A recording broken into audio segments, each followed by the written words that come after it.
The Russian invasion of Ukraine has been going on for more than 18 months now, and in that time has cost the world dearly. Both sides of the conflict have been pouring billions of dollars into military equipment that all goes towards blowing up billions more. Crucial infrastructure inside and outside of the war zone has been destroyed all in the name of furthering the invasion, and of course, above all else, total deaths between the two sides fighting this war are now approaching 500,000 killed or wounded.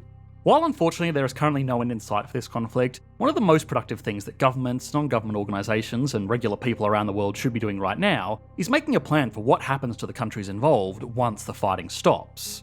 Without directly getting involved in the conflict, this is probably one of the most productive ways to ensure that something like this doesn't happen again. It is going to cost nearly $500 billion to rebuild war-torn Ukraine, and tragically, a bill that large is not going to come from international aid. Inevitably, this burden is either going to fall on the people of Ukraine or Russia through war reparations. Either outcome is going to have serious consequences. Ukraine was not a wealthy country before this. In fact, it was the poorest country in all of Europe. The estimated rebuilding costs alone are estimated at more than 2 years of their entire economic output from before the war started.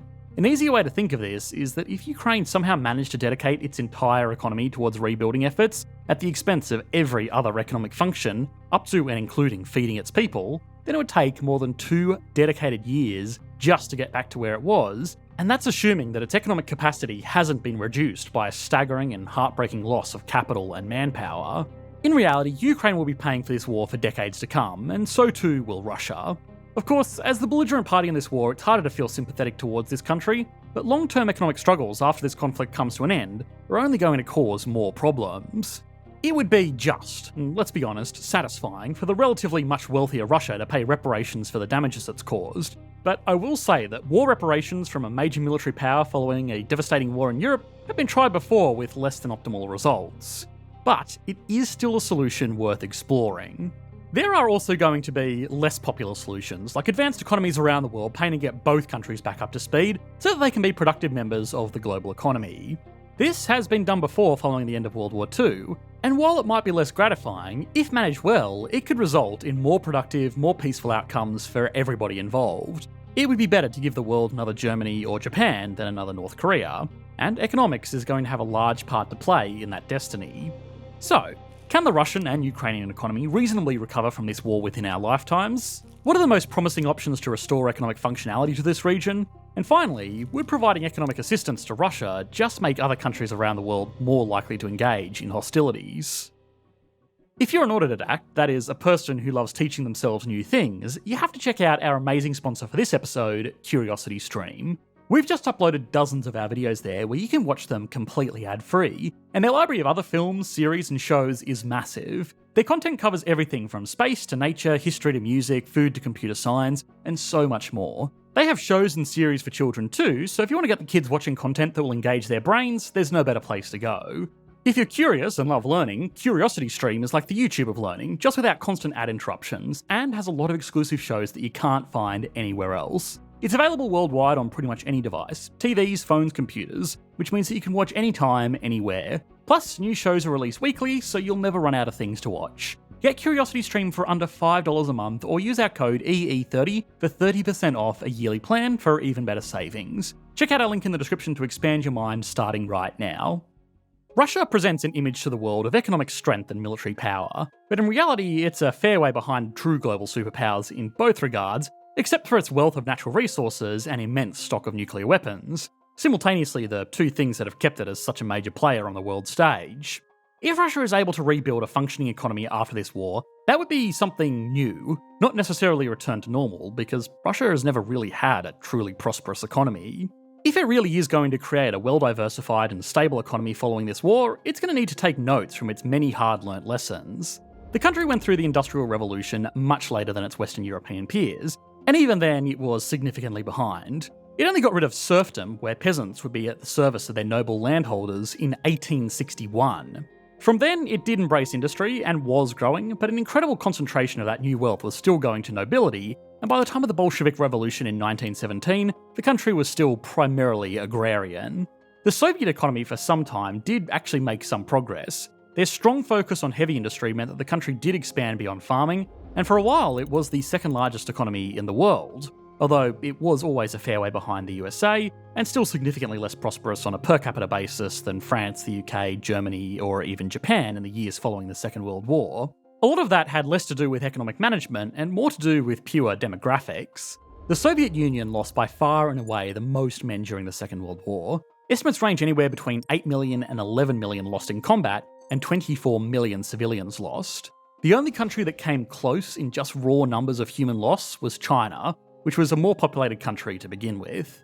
In the aftermath of the war, the Soviet Union was stuck trying to develop an economy after losing a significant portion of their young workforce. Just under 70% of men born in 1923 in the Soviet Union were dead before the end of the war. Some due to conflict, some due to disease and malnourishment, and to be fair, some were natural causes that would have happened anyway. But no matter how it's broken up, that is a devastating loss. Of course, above all else from a human perspective, but even from the view of a truly cold-hearted economist, that is a lot of manpower that couldn't be used to rebuild or run the economy. A large number were also injured and unable to contribute the same level of output as a regular, able-bodied person. These losses were so severe that the impacts of World War II can still be seen on population charts of ex-Soviet states like Russia and Ukraine, echoing through generations, because people lost in the war couldn't have children or their children's children.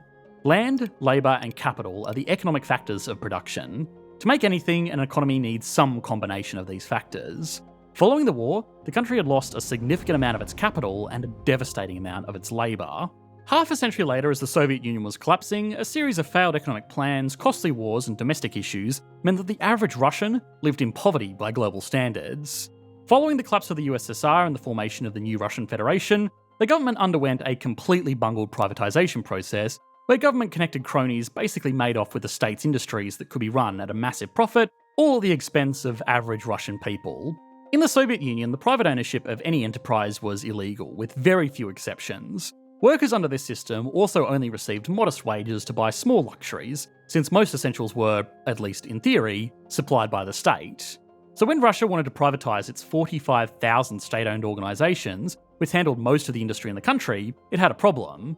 If it sold it to foreign investors, then it would effectively be giving away its economy to countries that just a few years earlier were bitter global rivals. But if it sold it to its own people, they didn't have any money to buy into these enterprises. One solution the new government of Russia came up with was to give out privatisation vouchers to every citizen in the country, including children, which could be redeemed for shares in state-owned enterprises. The problem was that a lot of people in Russia at this time were desperately poor and didn't have the acumen to understand brand new financial markets, so they traded these vouchers for food or a little bit of money, mostly to mobsters that ran the black markets before the fall of the Union. Through various means like this, most of the wealth of the state ended up in the hands of a very few people with close ties to the new government. The people of Russia eventually realised what had happened, and even today there are calls to reverse the privatisation efforts of the early 1990s, although now, 30 years later, it's too far gone and the chances of that actually happening are highly unlikely. When Putin came to power, he did shake up this oligarchy, which made him incredibly popular, but in reality, he really only replaced the outgoing government's cronies with his own. Wealth inequality in Russia today remains amongst the most severe on Earth, and those few basic industries left over from the Soviet Union still make up a majority of the country's economy because the powers that be haven't needed to invest anywhere else. The country's immense natural resource wealth is enough to line the pockets of the people that keep the system going, and the reputation of corruption, political instability, and crony capitalism is enough to scare off any investment into industries that don't directly involve digging stuff out of the ground. Advanced Western companies did operate in Russia before the sanctions that came down following its invasion of Ukraine, but they were there to sell goods in exchange for petrodollars, or to engage in the natural resource industry directly. Very few organisations were interested in setting up facilities in Russia to do anything else. The country's exports in 2021 were overwhelmingly made up of natural resources. Less than 10% of all exports involved value-adding through manufacturing or intellectual additions, and of those, a lot was military equipment. It's not the first thing that people tend to think about their economy, but Russia really is a petrostate, just with a tundra theme instead of a desert one. In many ways, the simplicity of the Russian economy has been its greatest saving grace against the most intense global sanctions in history. Advanced economies that depend on importing materials and then adding value to them, or providing international services, or even just being a tourist destination, are far more susceptible to sanctions than a country like Russia, which runs most of its economy off natural resource revenues. Oil and gas from Russia is no different than oil and gas from any other producer on Earth, and there are a long list of neutral countries that have been more than happy to buy up their fossil fuels at a discount to fuel their own domestic industries. This conflict is having an impact on the Russian economy, but since it wasn't particularly remarkable or complex to begin with, and because it's managed to deal with some willing neutral customers, its demise has been slower than most people in the West were hoping. Assessing what an economic recovery would look like and how a country like Russia could reintegrate as a productive industrial participant in the global economy would depend on what it's recovering from: an absolute collapse or a mild inconvenience. Despite this, it is still foolish to believe that the Russian economy hasn't been impacted by these sanctions, in addition to the regular cost of a major war. Today, it's facing many of the same challenges it's been facing throughout its history. Its economy has been slow to modernise and develop industries as advanced as its Western or even Asian Pacific peers. It's suffering even more from political instability, and it's losing a lot of the most productive portion of its workforce. Nobody can say for certain who the leader of Russia is going to be a year from now, or what their style of governance is going to look like. Challenges to the leadership of Putin have existed basically since he first took office, and commentators predicting his demise have so far been proven wrong, with a government that has stubbornly held on to power through a series of very real threats. But any government that's had to recently deal with an open armed revolution on its doorstep is on shaky footing at best, and that's the point. Nobody can predict the future, but with one so uncertain, nobody is going to make investments into the Russian economy beyond industries that can only exist in Russia. If Russia is ever going to recover and build the globally competitive economy, which it has the ability to do, it's going to need a stable, confidence-inspiring government. A stable government is different from one that has just managed to hold on to power for a long time. A country like Russia needs to build out industries that can produce stable output and employ a larger share of its population. Oil and gas does produce a lot of value, but if 50% of the economy is dependent on the export of fossil fuels and the price of those fossil fuels declines by 50%, then without drastic action, the economy can fall into a severe economic downturn. An industry like tech, finance, and even basic manufacturing still has its ups and downs, but it employs far more people, and it means that the economy is not at the mercy of the price of a single commodity. In some ways, and as terrible as it is, the invasion of Ukraine has had some unintended benefits for the Russian economy. For the past 3 decades, Russia has had a tiny group of extremely rich oligarchs, a small middle class mainly employed in the natural resources sector or supporting industries, and a large population of people making not very much at all. The median income in Russia is the equivalent of $6,000 a year, which means that half of Russia is living on less than that. Looking at the parts of Russia that the rest of the world sees, it doesn't look like that. Major cities like Moscow and St. Petersburg look like any other world city in an advanced economy, and that's because not only is wealth in Russia highly concentrated, it's also highly regional. The vast expanses that are rarely visited by foreigners are either made up of desperately poor ex-Soviet communities with devastating social problems, or borderline subsistence farmers. Natural resource extraction employs just 2.7 million people in Russia, and that number also includes air conditioning supplies for some reason. Either way, this is only a tiny fraction of the total Russian population of 143 million, and the people not employed in this sector have up until recently been totally left behind. Ironically, the war itself has presented some of the best employment opportunities to people that have been left behind in Russia for the past 3 decades, because the government is almost being forced to redistribute natural resource wealth to pay people to go and fight. If Russia was to redevelop its economy for the better following the war, it could take a lesson from this. It's important to make sure the natural resource wealth of the nation goes to benefit the nation, instead of a small group of people who bribe their way into owning the country, and the small group below them who are fortunate enough to get jobs in the only industry that makes serious money in the country. Military spending going towards paying soldiers being used as a perverse form of government stimulus is nothing new. We spoke about it extensively in our video on the true cost of the global military build-up, but there are more efficient ways. If the new Russia that emerges from the aftermath of this war can convince the world that it's a stable place worth setting up industry in, then it could use this oil wealth to co-invest into these new industries to help diversify its economy. Providing enough stability for new opportunities to develop could also help the country with perhaps the biggest challenge it's going to face following this war: its ruined demographics. Hundreds of thousands of young men have been killed or injured fighting in this conflict. Hundreds of thousands more have fled Russia over fears that they would be forced into military service, or simply to find a better life in a country that isn't under the most stringent sanctions in history. Russia was already dealing with a declining and ageing population before the start of the war, meaning that there were more people in their old age to support and less young people to support them. Once again, the natural resource sector has paved over that issue for a long time, because the industry doesn't require a lot of manpower to provide a lot of output to the economy. But if Russia does want to build a diversified economy, it's going to need a productive labour force, and since a large chunk of its youngest and brightest workers have fled the country or been lost to this ongoing conflict, that is going to be an uphill battle. Russia is also going to struggle to attract talent through skilled migration because it doesn't speak a common language, and well, what skilled worker is going to want to move to Russia to build a better life for themselves and their families? Again, it all comes back to providing stable governance. Russia has effectively had 3 or 4 very distinct governments since 1900. All of them have failed to provide a standard of living to their people in line with what the country could offer. Russia clearly has a remarkable opportunity to be one of the wealthiest countries in the world, because even with a level of corruption and mismanagement that would destroy most other countries, it has remained a major global power.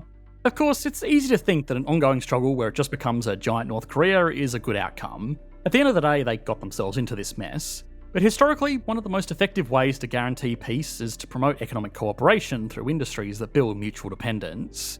One-way resource exchanges could be a good start, but as this conflict has shown, it's not foolproof. Of course, nobody can predict the future, least of all economists, but a post-war rebuilding effort like the one in Western Europe or Japan following the end of the Second World War is entirely possible in Ukraine and Russia.